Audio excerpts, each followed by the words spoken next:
لبنان پر قابض اسرائیل کی وحشیانہ بمباری لگاتار جاری ہے اور جو تازہ جانکاری ملی ہے اس کے مطابق تازہ حملے میں جو لبنان پر اسرائیلی حملے ہوئے ہیں اس میں 13 شہری ہلاک ہو گئے ہیں۔ اقوام متحدہ یعنی یونائٹڈ نیشنز کے امن مشن پر بھی حملہ ہوا ہے۔ جی ہاں، یہ اسرائیلی حملہ ہے جو وہاں پر اس ایریا میں اس علاقے میں لبنان میں جو یونائٹڈ نیشنز یعنی سیونت راشٹر سنگھ کا جو پیس مشن ہے اس پر بھی حملہ کیا گیا ہے۔ لبنان کے مختلف علاقوں پر قابض اسرائیل کی فوج کی مسلسل اور صفاقانہ فضائی غارت گری کے نتیجے میں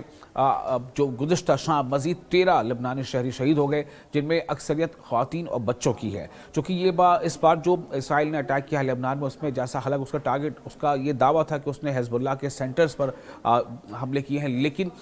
یہ زیادہ تر حملے رہائشی علاقوں پر ہوئے ہیں اور اسی کا نتیجہ ہے کہ جو 13 ہلاکتیں ابھی سامنے آئی ہیں ان میں زیادہ تر ویمن ہیں یعنی خواتین ہیں اور بچے ہیں۔ یہ جانی نقصان جنوبی لبنان یعنی سدرن لبنان، بقا اور دارالحکومت بیروت کے رہائشی علاقوں کو نشانہ بنانے والے حالیہ جارحانہ حملوں کے دوران ہوا ہے۔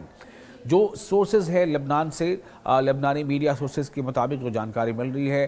اس کے مطابق صوبہ بقا کے قصبے بنی شیت میں قابض اسرائیل کی بمباری سے 4 شہری شہید ہو چکے ہیں، اور جبکہ ملک کے جنوبی قصبے میں جنوب یعنی سدن جو قصبے جس کا نام ہے مجد السلم، اس میں ایک رہائشی مکان پر ہونے والے فضائی حملے میں مزید 9 افراد ان کی جانیں جا چکی ہیں، جن میں زیادہ تر خواتین اور معصوم بچے ہیں۔ یہاں بھی آپ کو میں پھر سے بتا دوں کہ ان اعداد و شمار سے یہ پتہ چلتا ہے کہ اسرائیل جان بوجھ کر ان علاقوں پر حملے کر رہا ہے جو سول ایریاز ہے، جہاں پر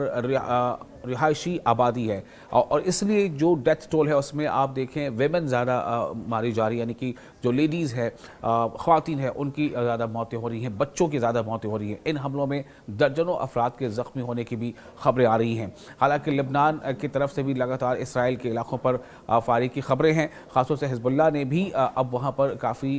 جو ہے اس نے پہلے تو اسے وارننگ بھی دی تھی کہ لبنان سے، آپ کو یاد ہوگا کہ بیچ میں ایسی وہاں پر ایک مفاہمت تھی، ایک کوشش تھی کہ حزب اللہ کو جو ہے وہ ڈسآرم کیا جائے، لیکن اب آپ دیکھیں کہ کیا نتیجہ سامنے آ رہا ہے۔ اور اگر حزب اللہ اس سے پیچھے ہٹتا تھا کہ ہم ڈسآرم فی الحال کرنا یہ صحیح نہیں ہے جب تک کہ لبنانی جو فورس ہے وہ پوری طرح سے طاقتور نہ ہو جائے، تو اس کا نتیجہ یہ ہے کہ اسرائیل کی یہ کہیں نہ کہیں سازش رہتی ہے یا کوشش رہتی ہے کہ وہ اس علاقے میں جتنے بھی مزاحمت کار گروپس ہیں ان کے نہ رہنے کا فائدہ اٹھائے اور زیادہ تر وہ بمباری کر سکیں۔ تو لبنانی وزارت صحت نے سیدہ شہر میں 3 شہریوں اور اس کے علاوہ بیروت جو لبنان کا کیپٹل ہے، بیروت کے علاقے بیر حسن میں 1 شہری اور دارالحکومت کے جنوبی مضافاتی علاقے زاحیہ میں قابض اسرائیل کی بمباری سے ایک اور شہری کی شہادت کی تصدیق کی ہے۔ آپ کو یاد ہوگا کہ ابھی کچھ روز پہلے ہی اسرائیل کی کابینہ کے ایک وزیر نے اس طرح کی باتیں کہی تھی کہ زاحیہ جو علاقہ ہے لبنان کو اسے غزہ بنا دیا جائے گا، یعنی یہ ایک طرح سے دھمکی تھی لگاتار، اور اسی دھمکی کے حساب سے آپ دیکھیں تو اسرائیل لگاتار حملے بھی کر رہا ہے، اور UN کی جو پیس مشن ہیں جو اس پر بھی اسرائیل کا نشانہ ہے، اس پر بھی حملہ کیا گیا ہے۔ قابض اسرائیل کی جنگی طیاروں نے یعنی فائٹر جیٹس نے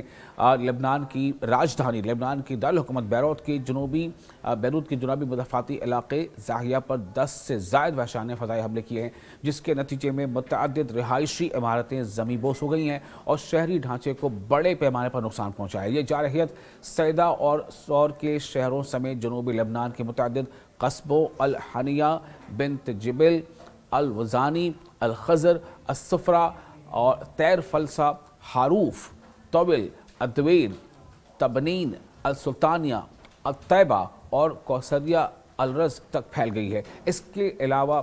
بقا کے علاقوں جس پہ بوادی اور الخزر، سرعین التحتہ اور السعیدہ کو بھی شدید بمباری کا نشانہ بنایا گیا ہے۔ ایک اور خطرناک پیش رفت میں لبنانی نیشنل نیوز ایجنسی نے یہ رپورٹ کیا ہے کہ قابض اسرائیل کی فوج نے بنت جبل جو ضلع ہے بنت جبل اس کے قصبے القوزح میں تعینات اقوام متحدہ کی عبوری فورس جسے جنرل